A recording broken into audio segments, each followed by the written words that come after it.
نحمده ونصلي على رسوله الكريم اما بعد فاعوذ بالله من الشیطان الرجیم بسم اللہ الرحمن الرحیم. امید ہے آپ حضرات خیرت سے ہوں گے.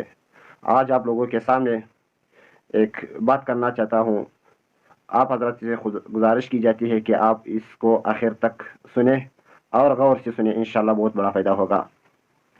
مولانا روم رحمۃ اللہ علیہ نے ایک واقعہ لکھا ہے کہ ایک بادشاہ نے باز پال رکھا تھا. وہ باز اڑ کر باغ نکلا. چلتے چلتے وہ ایک بوڑھی کے گھر بیچ گیا. بوڑھی عورت نے اس باز کو پکڑ لیا اور اس کے سامنے جو کی روٹی رکھی.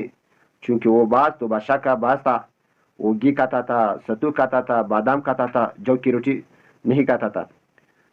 تو بوڑھی عورت نے سمجھ لیا کہ اس کی چونچ ٹیڑھی ہے. اس نے اس کی چونچ کاٹی. پھر دیکھا کہ اس کے ناخن لمبے لمبے ہیں. اس نے اس کے ناخن بھی کاٹے.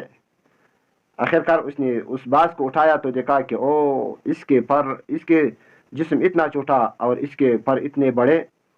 تو اس نے اس کے پر بھی کاٹے، چونچ بھی کاٹا، ناخن بھی کاٹے اور اس کے پر بھی کاٹے. بادشاہ ڈھونڈتا رہا اور کہا کہ باز کہا گیا. آخرکار ڈھونڈتے ڈھونڈتے اس بوڑھی کے گھر پہنچ گیا اور دیکھا کہ باز کا برا حال کیا ہوا ہے.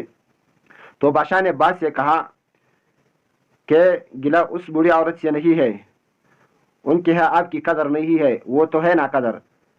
گلا تو آپ سے ہے، آپ کیوں اس کے گھر چلے گئے؟ آج ہمارے حالت بھی ایسی ہی ہے. میرے بھائیو اور دوستو، آج ہمارے اوپر جو حکمران مسلط ہے، جو ظالم حکمران مسلط ہے، جو وزراء مسلط ہے، اس سے کوئی گلا نہیں ہے، ان سے کوئی شکوہ نہیں ہے. گلا اگر کرنا ہے تو اپنے آپ سے کرو. وہ تو ہے ظالم، انہوں نے بس صرف اقتدار تک پہنچنا ہے، وہاں جا کر اپنے لیے تجارت بنوانا ہے، وہاں جا کر اپنی جیبوں کو پیسوں سے بھرنا ہے، اپنے لیے کام کرنا ہے. انہوں نے وہ آپ کے لیے تھوڑی کام کرے گا. انہوں نے بس 5 سال مکمل کرنے ہیں.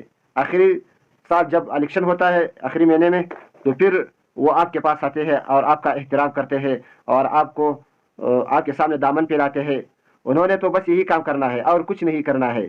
انہوں نے اپنے علاقوں میں کچھ لوگوں کو بٹھائے ہوئے ہیں، منتخب کیے ہوئے ہیں. ان کو اپنے فنڈ سے کچھ دیتے ہیں اور پھر کہتے ہیں کہ آپ ان کو غریبوں پر تقسیم کرو تاکہ ان سے ووٹ لے لو. ان کا کام یہی ہے. وہ آپ کے لیے کچھ نہیں کرے گا، اپنے لیے کرے گا. تو میرے بھائی اور دوستو، آج موقع ہے. اگر آپ نے صحیح شخص کا انتخاب نہیں کیا، اگر آپ نے پھر بھی ایسے شخص کا انتخاب کیا جس کی کردار آپ کو معلوم ہو، جس نے ماضی میں کچھ نہیں کیا ہوا ہو، جس نے بس صرف اپنے لیے کام کیا ہو، آپ کے علاقے کے لیے کچھ نہیں کیا ہو، نہ آپ کے ملک کے لیے کچھ کیا ہو، پھر بھی آپ ضد کرتے ہو، اس کے پیچھے جاتے ہو، تو پھر گلا ان ظالم حکمرانوں سے نہیں ہوگا، ان وزراء سے نہیں ہوگا، پھر گلا آپ سے ہوگا. کیوں آپ اس کے پیچھے چلتے ہو؟